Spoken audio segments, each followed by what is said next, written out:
Hello നമസ്കാരം. കേരള നിയമസഭാ ഇലക്ഷന്റെ ചൂട് പിടിച്ച ചർച്ചകൾ ഇങ്ങനെ നടന്നുകൊണ്ടിരിക്കുകയാണ്. പ്രത്യേകിച്ച് 114 മണ്ഡലങ്ങളിലെ ഇലക്ഷൻ നടക്കുമ്പോഴും ഞങ്ങളുടെ പാലക്കാട് മാത്രം ഹൈലൈറ്റ് ചെയ്ത് നിൽക്കുകയാണ്.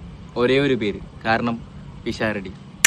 ബാക്കിയുള്ളവരൊക്കെ കയ്യിൽ നിന്ന് പൈസ കൊടുത്ത് PR നടത്തുമ്പോൾ പിഷാരടിക്ക് മാത്രം PR ആയിട്ട് അവർ പോലും അറിയാറുണ്ട്. ചാനലുകാരാണെങ്കിലും പാർട്ടിക്കാരാണെങ്കിലും പ്രത്യേകിച്ച് CPM-കാരാണെങ്കിലും PR ചെയ്തുകൊണ്ടിരിക്കുന്നത്. ഇന്നലെ നമ്മുടെ CPM-ന്റെ ജില്ലാ നേതാവ് കുറച്ച് കാര്യങ്ങൾ പറഞ്ഞിട്ടുണ്ടായിരുന്നു. അപ്പോൾ അതിൻ്റെ 1-2 കാര്യങ്ങൾ അതിനെക്കുറിച്ച് പറയാൻ വേണ്ടിയിട്ടാണ് ഞാൻ മെയിനായിട്ട് വന്നത്. നിങ്ങളപ്പോൾ ഒന്ന് കേട്ടിട്ട് വരാം. നമുക്ക് കോൺഗ്രസിന്റെ പ്രധാനപ്പെട്ട നേതാക്കൾ മത്സരിച്ചാൽ നമുക്കൊരു രാഷ്ട്രീയ പോരാട്ടമാണ് പാലക്കാട് മണ്ഡലത്തിൽ എന്ന് പറയാം. ഇത് കോമഡി ഷോ ചെയ്യുന്ന ഒരാളെ ഞാൻ പറഞ്ഞത് ചുരുക്കി പറയുന്നതല്ല, അല്ലെങ്കിൽ താഴ്ത്തി കെട്ടി പറയുന്നതുമല്ല. കോമഡി ഷോ ചെയ്ത് ഒരു കലാകാരൻ, അത് മാത്രമാണ് അദ്ദേഹത്തിന്റെ പ്രത്യേകത. അദ്ദേഹം ഈ വീഡിയോ നിങ്ങൾ കേട്ടാ, ഇതിൽ പുള്ളിക്കാരൻ പറയുന്നുണ്ട് ഞാൻ താഴ്ത്തി കെട്ടല്ല, ഞാൻ കുറച്ച് പറയല്ല, വെറും ഒരു കോമഡി ഷോ ചെയ്യുന്ന കലാകാരനെ പിടിച്ച്, അത്രയും ദുർബലനായ സ്ഥാനാർത്ഥിനെ പിടിച്ചിട്ട് എന്തുകൊണ്ട് ഇവര് പാലക്കാട് നിർത്തിയെന്ന്.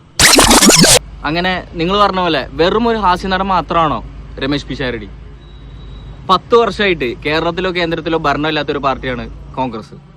ആ കോൺഗ്രസ്സിൽ ഞാനൊരു കോൺഗ്രസ്സുകാരനാണെന്ന് പറഞ്ഞിട്ട് കോൺഗ്രസിന്റെ വേദികളിൽ വന്ന് കോൺഗ്രസിന് വേണ്ടി ജനങ്ങളോട് സംസാരിച്ചിട്ടുള്ള, വിദ്യാർത്ഥികളോടായാലും യുവാക്കളോടായാലും ജനങ്ങളോടായാലും കോൺഗ്രസിന് വേണ്ടി അല്ലെങ്കിൽ ഞങ്ങളുടെ പ്രസ്ഥാനത്തിന് വേണ്ടിയിട്ട് സംസാരിച്ചിട്ടുള്ള ഒരു വ്യക്തിയാണ് രമേശ് പിഷാരടി.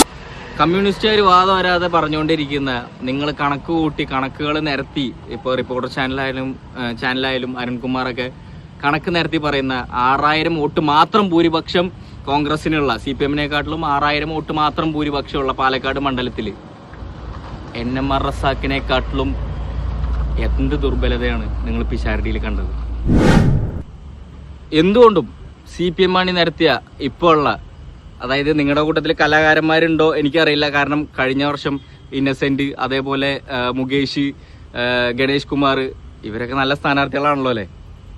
ആണെന്നാണ് നിങ്ങൾ വിശ്വസിക്കുന്നത്, അല്ല എന്നാണ് പല ജനങ്ങളും വിശ്വസിക്കുന്നത്. അവരെക്കാട്ടിലും ക്വാളിറ്റിയും നിലപാടുമുള്ള ഒരു സ്ഥാനാർത്ഥിയാണ് രമേശ് പിഷാരടി. മത്സരിപ്പിച്ചൂടെ? അതും ഞങ്ങളുടെ പാലക്കാട്ടിൽ. ഞങ്ങൾക്ക് ഓക്കെയാണ്, നിങ്ങൾക്ക് ഓക്കെ അല്ലെങ്കിലും.